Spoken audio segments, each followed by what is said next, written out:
The real big thing, as Todd said, gaps. Grip, aim, posture, stance. So let's run through the grip. Let's talk about it. Okay. What is the most common mistake that I see in amateur golf today? And it's their process. And I would say it starts with this. Most amateurs start with the club in front of their body, right? So the club's in front of their body, and usually they've already got their stance, and then they put their hands on the, well, the problem with when the club's in front of my body, and I bring my arm around my body, here's the most common thing that happens. People fit the club and it falls much more into their palm than in their fingers. So one of the things I always talk about with grip is function before form. So what's the function of a grip? Well, if I was going to hit a nail with a hammer, I'd put the hammer handle in my fingers so my palm would be on top. Why? So I could lift it up, right, and tap a nail or hit a nail, right? But if I had it in my palm, I certainly can do that. So a lot of times when I have a new student, I have a hammer literally in my studio, and I'd say, pick up the hammer and let me show you how you'd pick up the hammer, or let me see how you'd pick it up. Everybody does it correctly because everybody's thinking about the function before they think about the form. So I don't think about the way someone's hand looks on the golf club. I think about how it works. And this is what I always tell people. I'm like, look at your arm, my arm hangs pretty neutral, right? A lot of people's arms hang more like this. Some might hang like this. I got to spend some time with David Duval, who had a very strong grip. Was he like natural like this? He was natural like that. So I always say find your natural by simply letting your hand hang behind your hip joint, because at this point you can kind of put some pressure on the club to the point where you can pick it up. And don't do this. Don't look at your hand. I always see people look at their hand. Well, when you do that, you rotate your arm under. And then someone comes along and says, hey, your grip is really weak. And they rotate their arm like this, and they pull their shoulder joint out of place. So is it fair to say we're simply not trying to fight the natural rotation of our arm in general, right? 100%. We're trying to let it hang naturally. Yeah. And it said something interesting. David Duval's like this. I have a boy, Tyler Kowak, who's been on this channel. He literally stands like this. Like this, right. So and what's funny is he's a little bit weaker. Yep. And then we match it up accordingly, and it's going to be a little more bowed to keep the club square, all that good Yep. stuff, right? But like I said, if you took that kid and someone said, hey, you need to see 2 knuckles, well, he'd have to rotate his whole arm and basically pull his shoulder out of joint. I've had 2 rotator cuff surgeries. You're probably on way to 1, right? Yeah, no doubt about it. And when I see amateurs look like this and the club's in front and their hands weak, I'm like, that's an accident or an injury waiting to happen, right? So the other thing that I love about putting your hand behind your hip is you can pull your shoulder back, right? Oh, yeah. So I can get my shoulder in a nice healthy position before I even address a golf ball. And then the next stage is, okay, I can create a lever. Well, really quickly, visually, I can look at the leading edge. How many players grip the club like this with the club back, the shaft forward? See it all the time. And then they bring their hands back here and the club's shut. And they're like, well, the club's closed. I'm like, well, we can get rid of all that by simply doing this. Club square, push down, hinge it up, leading edge is perpendicular to the ground.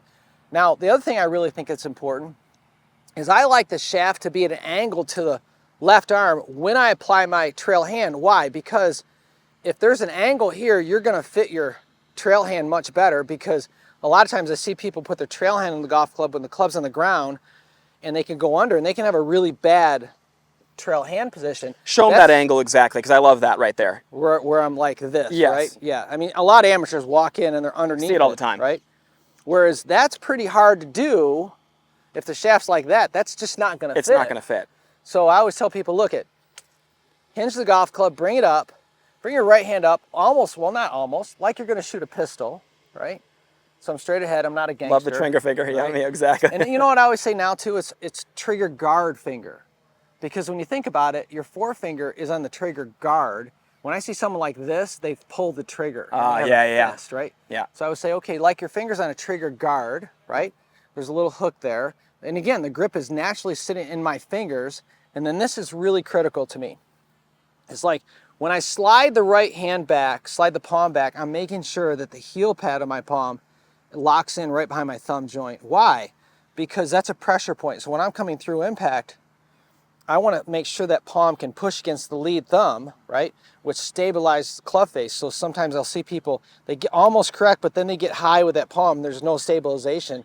The club can twist out of the hands, right? So it's like, it's a lot, but it's not. If you just simply have a system, this is my grip. Done. So once you learn it, it's awkward at first. That's why I love teaching new players, because you can teach them right. If I've already learned this habit, I've got to unlearn it, and that's hard. It'll be uncomfortable. but I don't really care if it's uncomfortable if it's right. Now, exactly right. Now, the majority of players that I find will stand and not be perfectly like this. They will not be just like this. It's about that angle like this. And when they take their grip, textbook would say when you look down, you're going to see approximately 2 knuckles on your left hand. Okay? If we see closer to 1, that's going to be a weaker grip. If we see closer to 3 or 4, that's a stronger grip. Okay? And one thing that's important to understand is, yes, I think it's incredibly important to hang your hands and stand there the way you normally would. Put the club in your hand. So Todd always had me do that. Now I have a little bit more of a textbook, stock standard grip, where when I look down, I see 2 knuckles, and my thumb was always, if the top of the golf club was 12 o'clock, was always at 1 o'clock. Yep. It was a perfect puzzle piece for me to get my lifeline of my hand right over my thumb. And as he said, the heel pad applying pressure so that I always had this look right here at impact. And it just worked to where now, my other checkpoint, the crease between the index finger and my thumb would ride up the inside of my forearm closer to my right shoulder. So when I take my grip, both of these creases are pointed to the inside of my right shoulder here. But what I've learned was, for me, I don't like a shut club face. I just don't feel like I can rip around my left side aggressively. I do not like seeing that golf club shut. So I always make sure, if anything, I live in what I call the love zone of that crease can be anywhere between that shoulder and really my pec right there. I have no problem with seeing a lot of my players with that crease over here. The one thing I look for is never seeing it underneath the forearm. And that's one thing he always taught me as well. Look what he's doing with the wrist already. We'll get into it later, but like when I see that kind of grip, I'm like, that's going to be a short game that has trouble. Yeah, it's going to be a short game that has trouble, exactly. I would say you don't want to ever get loft. Another one, of all these sayings, right? I never want to add loft in the downswing, right? Exactly. And so people that have a strong grip, they don't have enough loft for the shot they're hitting, and then they're always backing up. And backing up is major to me because what you just said about impact, if I have a good grip, which stabilizes the club head and it's not shutting down, I can keep going left, right? I can keep moving this way. But the minute that club's closing, I got to stall out, and that's recipe for disaster. And injuries and everything else. Absolutely. Right. So real big, what we can take away from that, everybody can drop that club. I mean, there's 2 ways that I have it. And if you mind, I'm going to borrow this club. When you do look at a T line, meaning a perpendicular line here, when the golf club is in front of you, the big thing for me is when the golf club's perpendicular to you, is the leading edge of the golf club aligned with the shaft? That's incredibly important. As Todd said, I love the way he said that. The leading edge perpendicular to the ground. Yeah. Okay. Can't you see it much better when it's in the air? It's so much better because you can see the ground. I can see it behind Kevin there, and I can literally, it's a right angles, exactly. So now I just set it down. So, that's possible through here. And one thing that he taught me at a young age, a leverage grip versus a non-leverage grip. We're going to touch that in putting today. But one is more through the palms, an extension of the forearms. Well, why in putting? Because we don't want to hinge the club. We don't want the putter ascending off the ground. We want to keep it low through impact, low in the backstroke, low through impact. It's really important to understand that the angle you create between your lead arm and the golf club, that's what presets the hinge in the swing and allows it to be possible. So many people who don't play golf underneath them versus around them, and we're going to get to that in a second, who sit back with the high hands, they don't have any leverage between their lead arm and the golf club, nearly impossible to set the club properly. Yep. Okay, so really important here. I love what he said, like you're going to hammer the nail, like you're going to have the lead arm off to the left side of your body. You take your grip without fighting the natural rotation of your arm. Well, then you can bring it right up, an extension of your lead arm. I love this one. That's great right there. Yeah, not the gangster. You're still a good. Yeah, here we go. Yeah, I love it. But you bring this right on up here. I love it. The trigger finger, and here we go. The trigger guard, by the way. I love that. The guard. Right. Okay, not on. We see this a lot too. I can't stand this. Pull the trigger. You know what the worst part about this is to me? We're going to get to the takeaway in a little bit, and that's a recipe for that club to just get lost right here. Flip it. This trigger finger right here, we've even seen pros do this where they put the index finger down the line just to help the club stay in front of them. It really controls my takeaway and controls the club face throughout my swing. For sure has influence, right? Okay, so one thing I always thought was important to understand too when taking the grip, Todd always had me with a great grip and never let me off the hook with the grip. So when I had that grip, I understood that when I opened up my palm, it was matching the club face. When I opened up the back of my left hand, it was matching the club face. And what that did is it gave me club face awareness throughout my swing. And that led me to the ability to work the ball in both directions and really understand where the club was at all times. I think that's incredibly important. Yeah. So many people just have, and this is the most common thing I see, everybody takes that grip. They think because the leading edge is pointed at the target, they think it's square. They think it's right at the target. But the funny thing about it is, watch this, I pull it back to perpendicular to my body and you can see how close that club face is. I want everybody to grab a club while they're watching this video. Don't fight the natural rotation of your lead arm. pick it right up here, and go ahead and take that grip with that leading edge perpendicular to the ground. I love that one. Right. And you know, I got to say too, I'll say the percentage is 80–85% of people that they're normally their arms are going to hang like this, but there's the outliers that are the David Duvalls or the Joe Durant, one of the greatest ball strikers of all time. True. And his grip was just like this. And that's what's natural for him. And anybody that has to twist their arm to make the hands look different pulls that out of place. And you can't go fast if your arm's twisted. You can only go fast if your arm's in its natural position. Don't let what we just said think that you're off the hook now because, oh, that justifies my strong grip.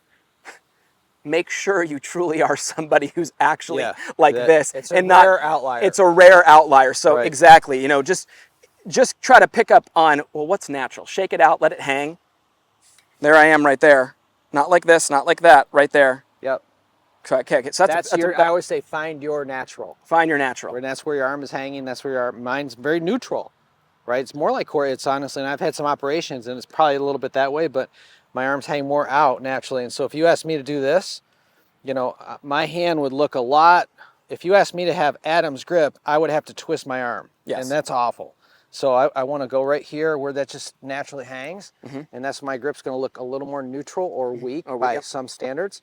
But that's where it's important. The next stage is the takeaway. We'll get into the takeaway, but you know, that grip, it should really influence a takeaway. Big My time. club, my left wrist should be more bowed, right, than a player that has this look. So I'm more there, you guys, and you guys will see me. I'm a little bit more toe up right here, and because I have this grip, it matches up perfectly to me. You know, Tyler Kowak, I love using him as an example because our viewers can look back. He is literally right here, and it's where he's always been, and he stripes it. But you know, you look at him in the takeaway, and it's right there to be almost in the exact same spot. And I think that's kind of like, here's something that, you know, as players get successful, you see amateurs trying to copy the motion. And so, you know, there's a you know, Morikawa and Rahm and these guys that are more here, right? And now you got the average guy who's like this and should be here trying to do something he shouldn't do. And the other thing is, you know, I think this is an interesting thing because the players that are more bowed and the club is more close to the line have to have a tremendous amount of hip speed, Absolutely. right? Most amateurs don't. And so when you ask someone to get really bowed or closed on top and they don't have the hip speed to match it up, all that club is going to do is come down steep and Roll shut, right past him. Yeah, just right past him. Ultimately, the ball's going to go over here, and then the brain's going to react to that, and they're going to start backing up and trying to make the ball go that way. Now they got a problem. Because that hip speed and the connection they have with their body and hands, by the way, just so you guys understand that, stabilizes that face, okay? Right. It's when there's a detachment from the hands and body, and they have that grip with a real shut face, and it rolls right across. I mean, that's a problem and a recipe for disaster. And we get a lot of players who come to us with the misconception that, well, I see Rahm and, you know, DJ in this position. I was told I need a flatter left wrist, I need to bow it, and I just go, wow, you know, I mean, talk about... It depends. It depends. It absolutely depends. Yep. So here's what I'd like to do next night. This is a big question we've had from a lot of our viewers. Just how to align properly. At Forzak Golf, we take a lot of pride in having developed some of the best and most consistent golf swings on the planet. We do this through simplicity. Our Full Swing Masterclass will take you on a step-by-step, easy-to-understand process on how to get your golf swing better than ever. Join the many before you who've utilized our Full Swing Masterclass to take their games to the next level and beyond.